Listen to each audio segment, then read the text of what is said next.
Por que o Plano Real salvou o Brasil? Um país que foi marcado por uma herança maldita, ou seja, uma dívida elevada pelo alto gasto do governo, levou a uma série de consequências que assombram aqueles que viveram nos anos 80 e 90. É claro que estou falando da hiperinflação, que nada mais é que um aumento descontrolado dos preços em geral, afetando principalmente a classe mais pobre. De 1979 até 1994 foram 5 moedas que circularam no país: o Cruzeiro, o Cruzado, Cruzado Novo, Cruzeiro novamente e o Cruzeiro Real. A partir do momento que uma moeda perdia muito valor, o Banco Central era quase obrigado a implementar uma nova moeda para dar mais fôlego para a população. O brasileiro presenciava o preço dos bens subindo e assim corria para fazer compras antes que ficassem mais caras. Dessa forma, muitos faziam compras a ponto de estocarem comidas e produtos para proteger o seu poder de compra, já que, no final do mês, tudo estaria mais caro e o salário não conseguia acompanhar esse movimento. O país já se encontrava em um ciclo inflacionário de difícil saída. As pessoas perderam a confiança no governo e no seu dinheiro. Como se não bastasse tantos problemas, ainda houveram medidas de congelamento de preço para tentar proteger o poder de compra da população, implementados durante o Plano Cruzado 1 e 2, Plano Bresser, Plano Verão e Plano Collor. Todos fracassaram. O congelamento não era o suficiente para quebrar a inércia inflacionária e apenas piorou o problema, uma vez que produtores não eram incentivados a produzir mais, pois eram proibidos de repassar o valor da inflação em suas mercadorias. Assim, os insumos de produção ficaram mais caros, mas era proibido cobrar um valor maior.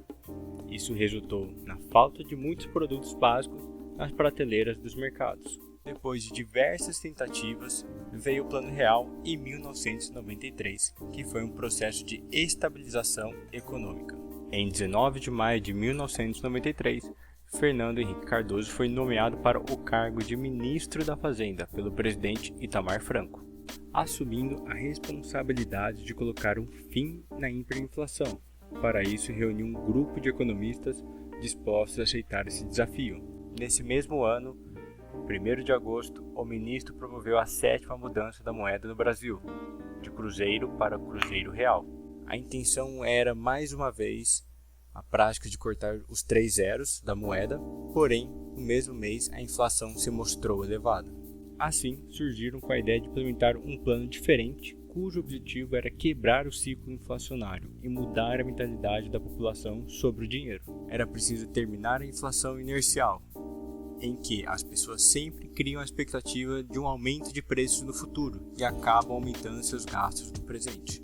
A solução estava na criação de uma moeda nova, mas dessa vez virtual. A partir de 28 de fevereiro de 1994, iniciou-se a publicação de valores diários da Unidade Real de Valor, a URV.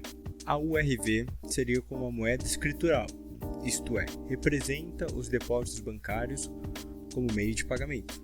E assim, a nova moeda foi usada para todas as transações econômicas. Essa moeda de referência foi atrelada à cotação do dólar do dia anterior e no começo ainda não estava no meio de circulação real do povo. Uma parte importante desse plano foi que a URV não mudava de valor. A moeda escritural só mudava quanto ela valia em relação ao Cruzeiro Real, papel moeda que ainda estava em circulação na mão da população. Dessa forma, o Banco Central diariamente ajustava e divulgava quanto o cruzeiro valia para a compra de um RV. Assim, criava-se a impressão que o preço dos produtos não se alterava em relação ao RV, embora se alterava em relação aos cruzeiros. Essa foi uma grande estratégia para quebrar o efeito psicológico da inflação inercial e fazer com que a população voltasse a confiar na moeda do país. No dia 1º de julho de 1994, foi oficializado a implementação do real como dinheiro, e nesse dia a cotação oficial era de R$1 igual a 2.750 cruzeiros reais. Como forma de estabilizar a nova moeda, houve a indexação do real ao dólar, mantendo o valor sempre próximo de R$1 igual a $1. Após o real estar em circulação, houve grande redução do valor da inflação, que no acumulado de 12 meses anteriores chegou a 4.922% em junho de 1994. A inflação, que finalizou em 94 com 916%, atingiu 22% em 1995. Desde então, mesmo com várias crises internacionais e internas que prejudicaram a estabilização da economia, o IPCA acumulado em 12 meses passou de 9% em poucas ocasiões. Para o grande sucesso desse plano, pode-se resumir em 3 etapas que precisavam ser implementadas: o equilíbrio das contas públicas, com redução das despesas e aumento das receitas entre os anos de 1993 e 1994, realizado no governo de Itamar Franco, a criação da URV para preservar o valor e o poder de compra e o lançamento de uma nova moeda chamada real.